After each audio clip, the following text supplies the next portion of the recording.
What's up guys, Ruppy here, welcoming you to week 7 of the Breedjax Battle Royale. My Columbus Swoo are currently sitting at a 4-2 record with a +2 differential, which is not bad. It could be worse. That's probably the best I can say about that. We managed to get away with a win against JB and his Las Vegas Cinderace last week. I honestly thought I was going to get my ass handed to me in that game. We found a way to pull it out. That's the best way I can sum it up. Sometimes thinking well outside the box apparently is able to work. So this week we are going to be playing the Los Angeles Aegislash, coached by LieutenantGold, also known in many circles as Dorian. And a lot of people certainly associate this particular emote with him.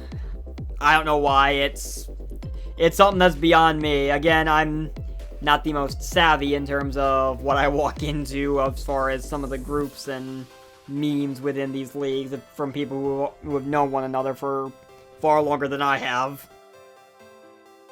So you see my team sitting in camp right now, chilling out, our locker room.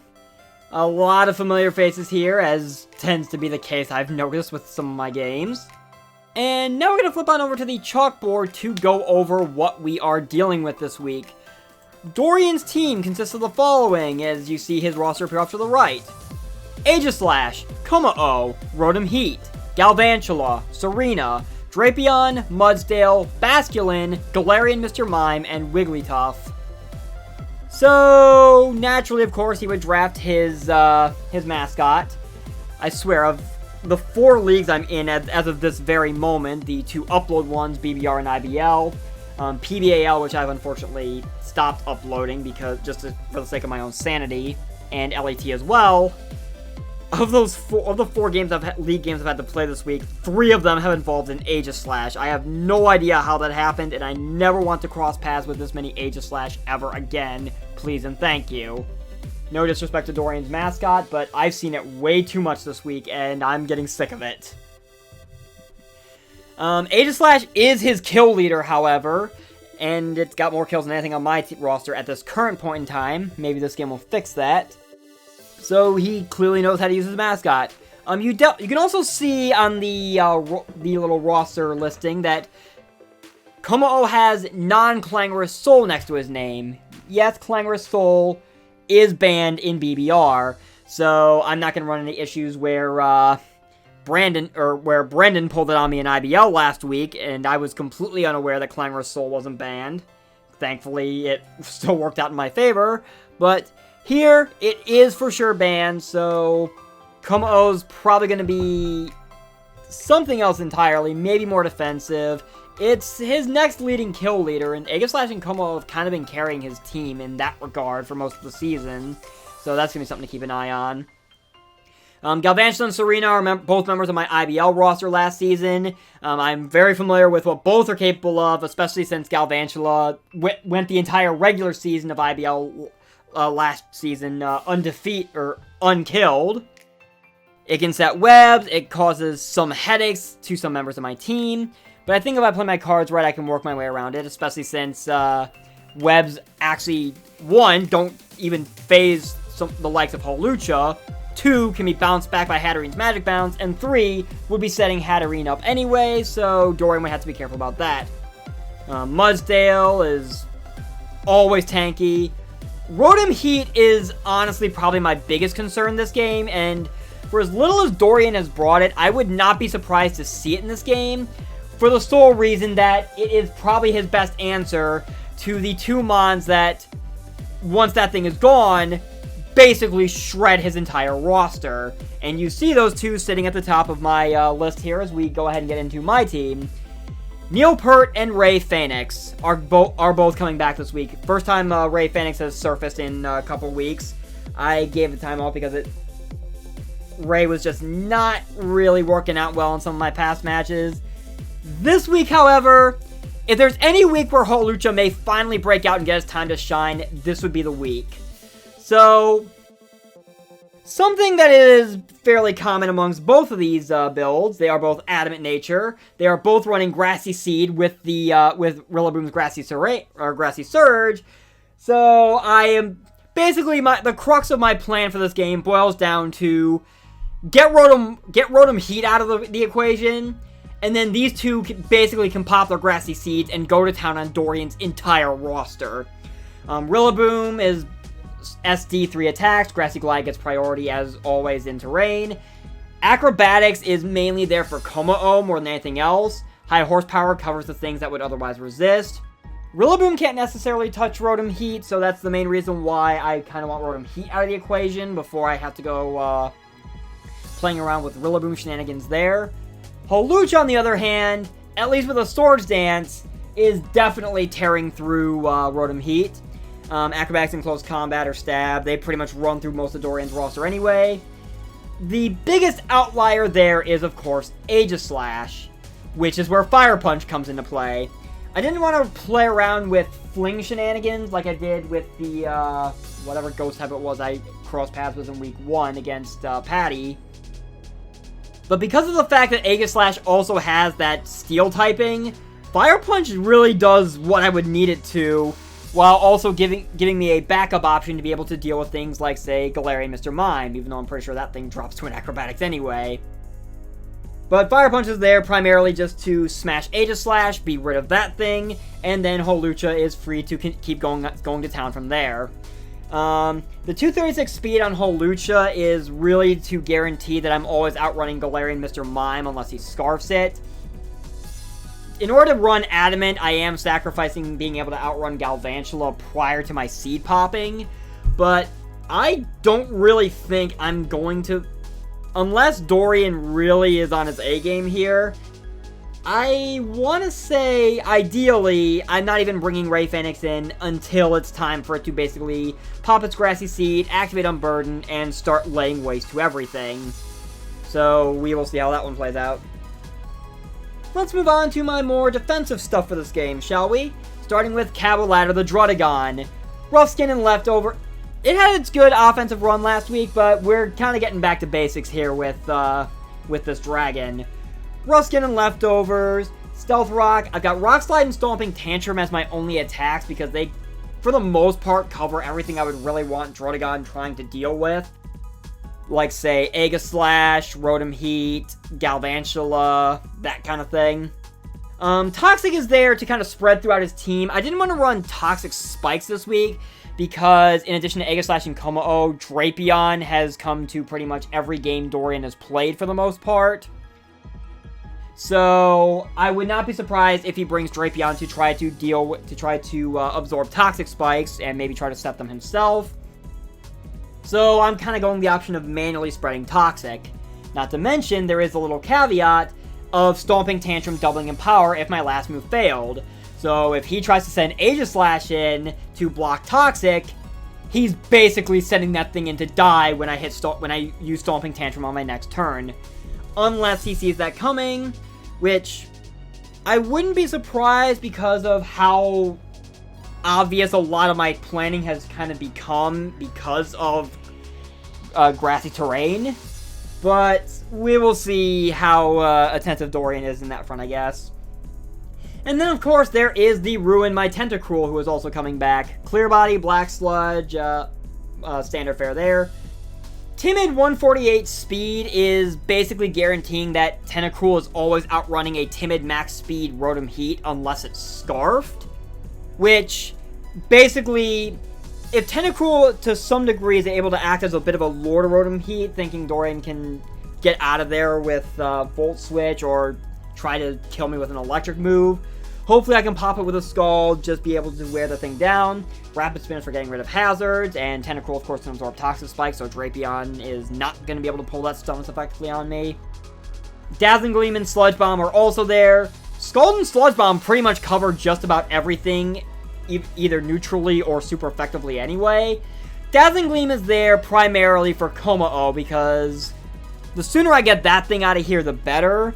I mean, Lucha Boom can certainly handle it, but the less, I think the easier I set them up, the better things are going to be for me in the long run, because Dorian does have a bit of an odd team. He has the Galvantula at base 108 speed, the Galarian Mr. Mime at base 100, he's got Basculin and Drapion in the 90s, but everything else is basically below 90, which is which was a little odd in trying to figure out how to speed, how to figure out speed for some of my stuff this week. Moving down the line, we have Empathy the Hatterene, fresh off of that very clever Trick Room maneuvering last week that kind of helped seal the deal against JB. No Trick Room shenanigans this week. Instead, I'm basically going with a bulky AV set. Max HP, max defense. I've got a little bit of special attack investment. I believe I've run this once before in, I want to say week 1 of IBL last season with my G-Max hat. Psychic, Dazzling Gleam, Giga Drain, and Mystical Fire is the name of the game. Giga Drain is there primarily for Mudsdale and Basculin. Mystical Fire toasts Aegislash, and can also help kind of weaken. Well, it's also there for Galvantula, which lowering that thing's special attack is certainly going to be helpful in dealing with it. Psychic and Dazzling Gleam are stabbed. Dazzling Gleam is something Komo-O certainly does not want to be taking if Dorian wants to try to play that game. I can take Poison Jabs all day from Komo-O and blow the thing up with a Dazzling Gleam, and that's the end of that. Psychic is plain and simple, powerful stab for neutral hits, which is always appreciated. Hat's job is basically to be a tank this week, plain and simple. Sponge hits, fire back, either try to open up holes and weaken things, or kill things when necessary, and go from there. Last but not least, I am once again summoning my Dragon Sword, Tyranitar. Going with a DD 3 attack set with a Choppleberry, just like I did last week. EVs are shuffled around a little differently. I've got 212 speed with a Jolly Nature to basically guarantee I outrun a timid max speed Galvantula once I get to +1. Otherwise, I'm going mostly bulk with the HP investment. The 44 attack kind of helps make it hit a little harder. Outside of some of his truly dedicated bulky physical things, T-Tar is pretty much able to actually set up a DD and then start going to town on his team. The Choppleberry is there primarily for Komo-O, because outside of, I believe, a dedicated max physical attack, potentially D-dancing Komo-O, throwing a Drain Punch or a Close Combat my way, T-Tar can live from full pretty much any fighting hit Komo-O wants to throw at me, which is good because if I get a DD up, then Ice Punch is, for the most part, a 2-shot on that thing, pending his physical defense investment. High Horsepower is able to get around the terrain, Stone Edge of Stab. I think that pretty much covers everything we would really need to for this game. So I'm going to go ahead and flip back over to the locker room now, give you guys one last look at my team as they get ready for the battle ahead. We will see if we can keep our winning ways going, because my Swoo's starting to slowly build up a bit of a win streak finally. And it would certainly help because this playoff race is getting quite tight, actually, as we start approaching the end of the season. So the more leeway I can give myself, I think the better off I'm going to be. So, that said, I will be right back when it's battle time. Alright, it is battle time. I see what he named this competition, and I'm a little curious now. This battle is taking place a little later than I think he and I had initially planned for, so I apologize if I sound a little tired, but it's fine. Let's see if we can knock off Dorian and keep our winning ways going regardless.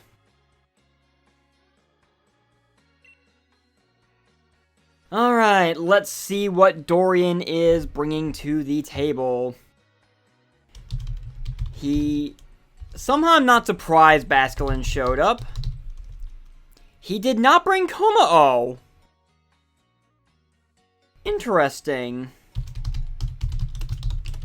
He did bring Aegislash though, and Galarian Mr. Mime. And there's Drapion, Mudsdale, and Rotom Heat. I am not surprised to see those last two in the slightest. I had a feeling they'd be coming. So, he has no... Well, Rotom Heat gets defogged, but...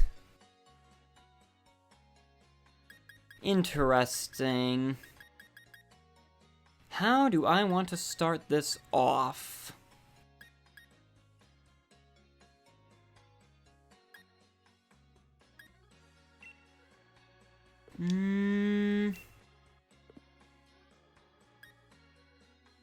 Honestly, I think I'm going to start with Empathy.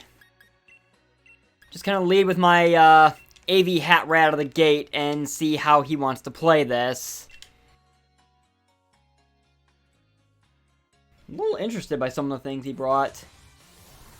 Still, good luck, have fun, Dorian. And let's see how this one plays out. Somehow I'm not that surprised at Basculin because Banded Aquajet is actually a bit of a problem, though Neil Peart kind of just laughs at that. So does Druddigon too to some degree. Galarian Mr. Mime is an interesting bring. Maybe he's going Rapid Spin, perhaps? That black screen lasted for a little while. So he's leading with Basculin. Okay. Somebody really wants to try to take a chunk out of me early. Which, honestly, that's fine. I have empathy here. And I'm just going to proceed to Giga Drain. Because I am max HP, max defense, bold nature, so I can take whatever he wants to throw at me. Which is going to be Flip Turn. He's Life Orb. Good to know. So Flip Turn, yeah, I really shouldn't be surprised as he goes into Drapion now. So this is going to do pretty much absolutely nothing. Which, that's fine, that's fine.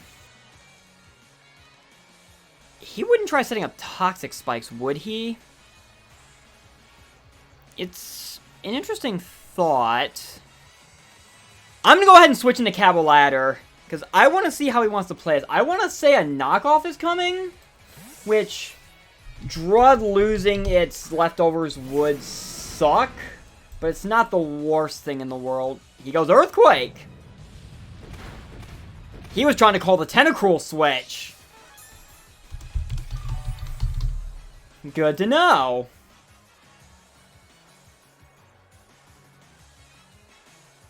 In that regard, I think I'm just going to go ahead and get my rocks up because I really have no reason not to. See how he wants to play this. If he wants to knock off now, I can be my guest. So that's Rough Skin Chip. And with my rocks up, that's going to make things a little easier in trying to maneuver around whatever he's playing with.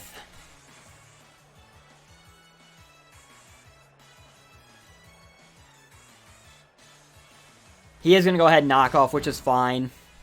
I lose my leftovers, but I'm going to get Rough Skin Chip, and I'm going to be able to get my rocks up, which is always appreciated. I know he does have Galarian Mr. Mime, which is probably a spinner. Rotom Heat can defog. I've been kind of sort of pseudo-attached to this idea that maybe he might be running Scarf Rotom for this game. I mean, Rotom naturally outspeeds Rillaboom, so I wouldn't necessarily see exactly why, though it would kind of be interesting in regards to dealing with Tentacruel, I suppose. I mean, I'm throwing out the Stomping Tantrum regardless. Is he going to go into Rotom Heat? Yes, yes he is. Somehow I am not surprised. And this is not Boots Rotom, so that's fine. So he sees my Stomping Tantrum. He's leftovers. Interesting.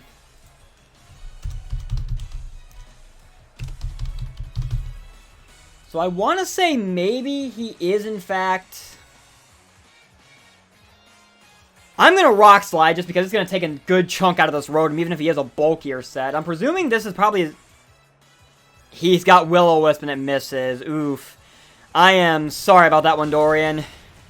Especially since that Rock Slide is going to take a huge chunk out of this Rotom regardless. Alright. So if that's the case, I kind of don't want Cabo Ladder burned. I'm going to go into Empathy in case he tries Will-O-Wisping again, just to burn my Druddigon. If he Volt Switches out and ends up going back into Drapion, good play on his part. But I'm going to play this a little safe, because I think Cabo Ladder still has some use to me. He's going to Will-O-Wisp, which I'm going to reflect with Magic Bounce.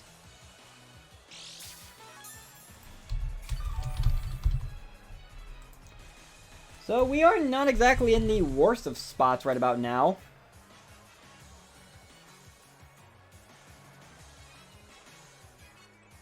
That stall was a little interesting.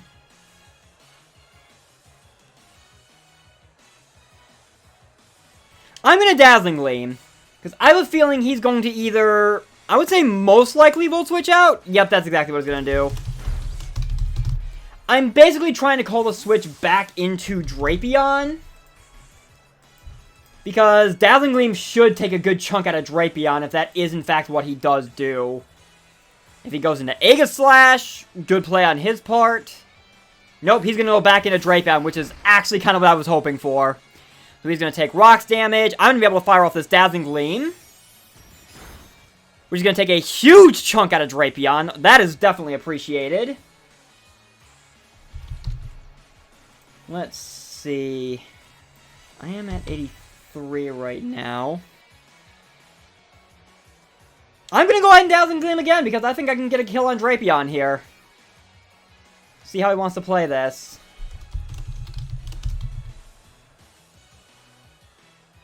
He's going to go ahead and switch again. Into Aegislash. Okay, that one doesn't really surprise me. So I'm going to be able to hit this Dazzling Gleam, which is at least going to take a small chunk out of this thing. And this thing has leftovers as well. Interesting. He's got a lot of leftovers he's running tonight. That is fine, though. Curious to see what he would go for. At this point, I'm kind of wondering if it's alright for me to actually potentially sack off Empathy. Because I would definitely die to an Iron Head or a Shadow Claw.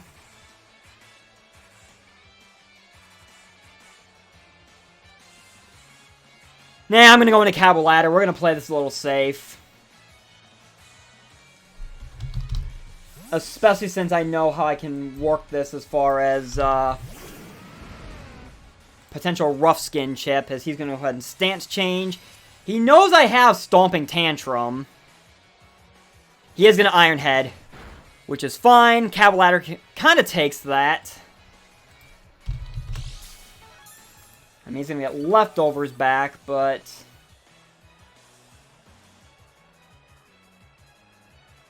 go ahead and adjust my calc a bit. I'm going to go ahead and Stomping Tantrum just in case, but I'm pretty sure this is where I lose Druddigon. I'm kind of willing to actually accept that right now, just because of the extra that I really don't think that crit mattered. So, down goes Drud, and that is perfectly fine. Because, honestly, I'm pretty sure I can just go into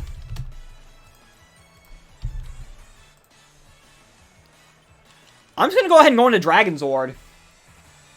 I'm a lot more comfortable with the fact that I have a Choppleberry right now with no sign of Kommo-o whatsoever.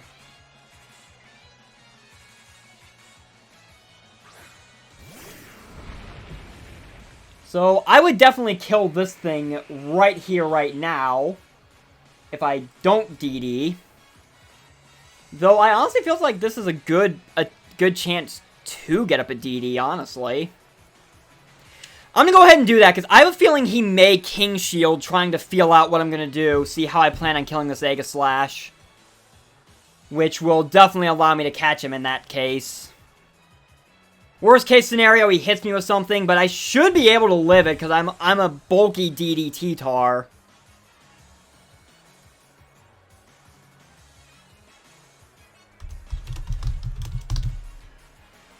So that would then allow me to be able to just kill him next turn for sure, because there is no way, if I get the +1 and if he goes back into shield form, there's no way he's taking the +1 high horsepower.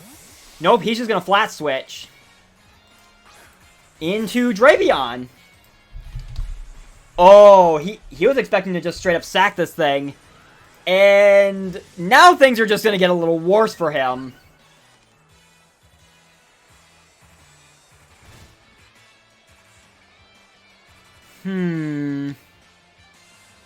I'm just going to go ahead and high horsepower. I was half tempted to just go straight for a second DD, but honestly, I think I'm good on that front. I'm just going to go ahead and high horsepower, and that is the end of Drapion. So the good news in this situation, well, my T-Tar is a +1, which is certainly going to make things a little more interesting.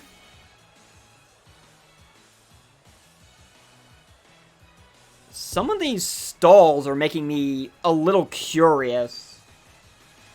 My land play looks stable at the moment. I would have figured if it wasn't, we probably would have disconnected at this point. I'm hoping not, because I'm pretty sure we both just want this battle done.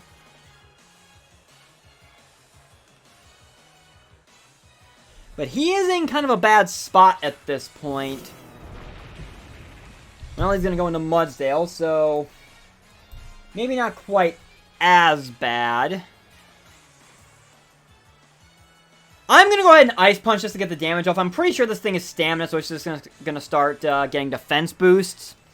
But damage off on Mudsdale is honestly really good right about now. So I will just go ahead and take it. That did... Was that a... That was not a crit! I want to say he's more specially oriented. He's got high horsepower, which I'm going to take. There's so many leftovers. I'm going to go ahead and stand in Ice Punch again, because I think he's more special. I think he's invested more in special defense. Just judging by that damage. Because I would have figured I wouldn't have been doing anywhere close. If he were more physically defensive, I was calculating maybe about half, and that did more than half, even with the rocks factored in. So I've got no problem ice punching here. I am gonna miss the 2-hit KO, and I'm pretty sure this is where I go. Yep, I'm gonna lose T-Tar here, which is honestly fine.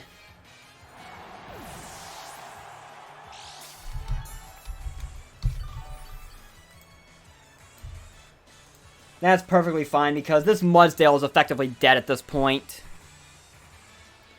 And I'm just going to go ahead and go straight into the Ruin to pick it off.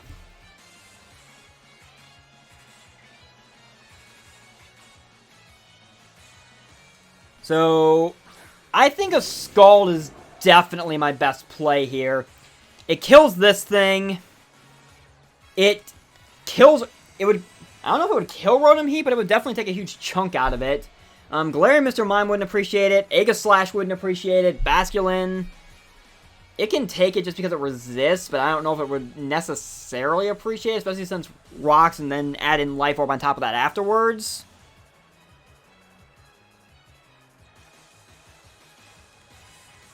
But I'm pretty sure Mudsdale would have probably been his best answer to his best answer to Hawlucha.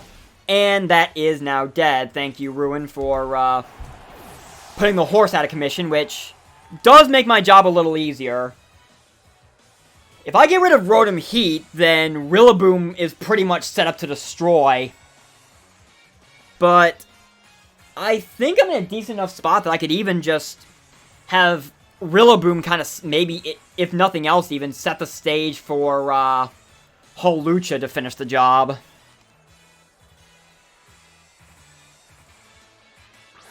This is Mr. Mime. So we have Galarian Mr. Mime here, just tap dance. This thing also does not have boots. Are you a Choice Scarf Galarian Mr. Mime by chance? I'm going to go ahead and Sludge Bomb. I want to test the waters here, because I'm in full health.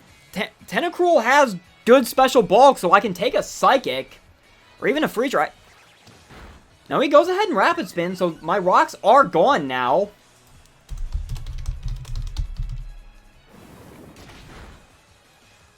I think you're Eviolite. And in retrospect, that actually makes a lot more sense.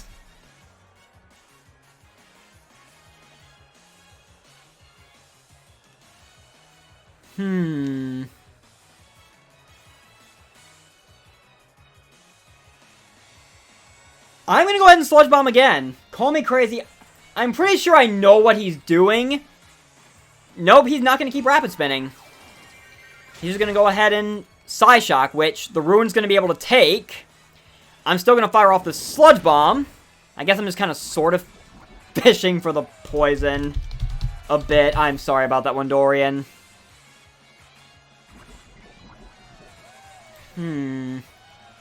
I think the Ruin still has some use to me at this point.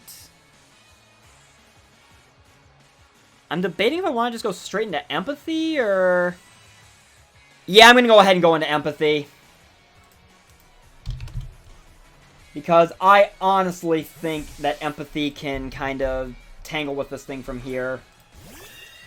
I mean, I am AV. As he just goes ahead and goes for the Freeze Dry. Which, Empathy kind of takes. This thing is not quite dead yet. I'm going to go ahead and Mystical Fire. I really don't think he's going to preserve this thing.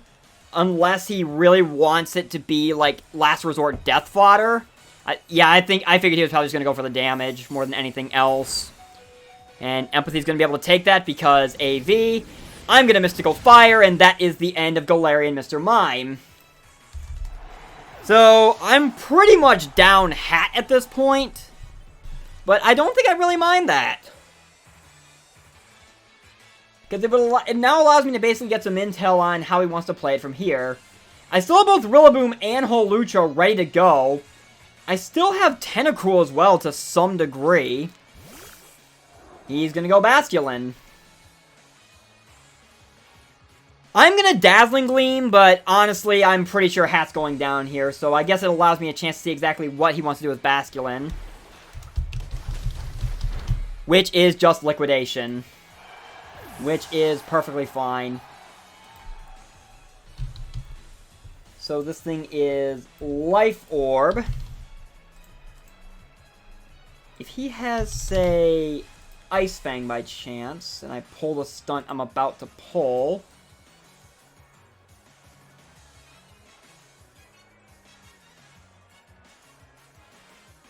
I'm going to go ahead and go into Neopert. Because at this point, one of two things is going to happen.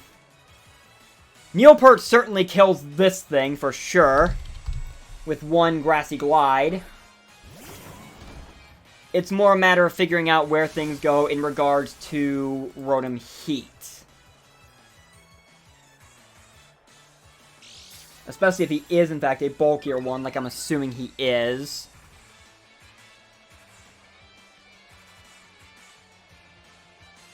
Really wish I could remember off the top of my head how much HP that thing was at.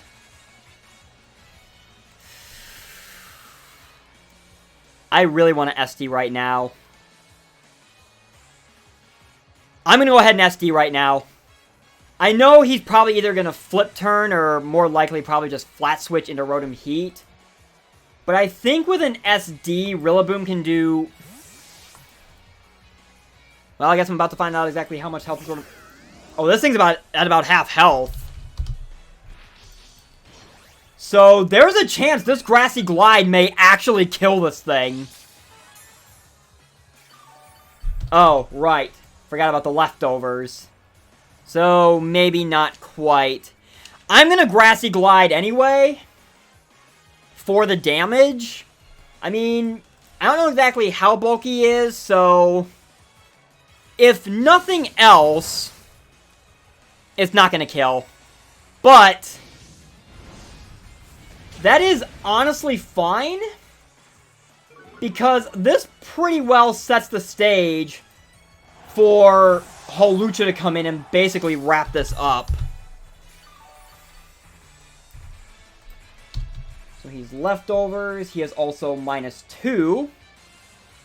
So Lucha really doesn't have anything to necessarily fear. I'm going straight into Hawlucha. Hawlucha's not... I mean, I picked this thing off with an Acrobatics at this point if I really wanted to. So I guess the real question then primarily becomes... Aegislash. Honestly, I'm just going to go ahead and go for the acrobatics. It should pick Rotom off from this range.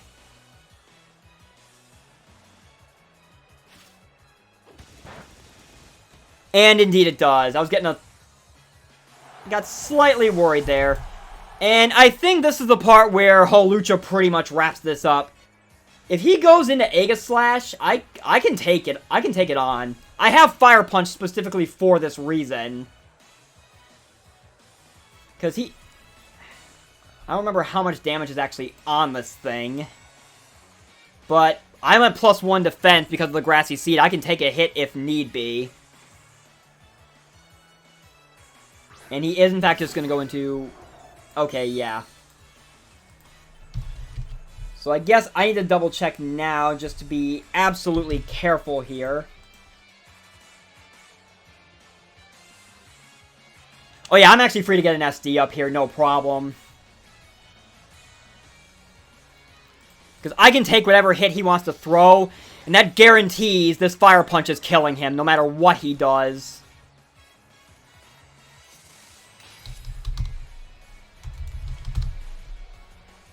So he's going to Iron Head, which is perfectly fine. Lucha takes that.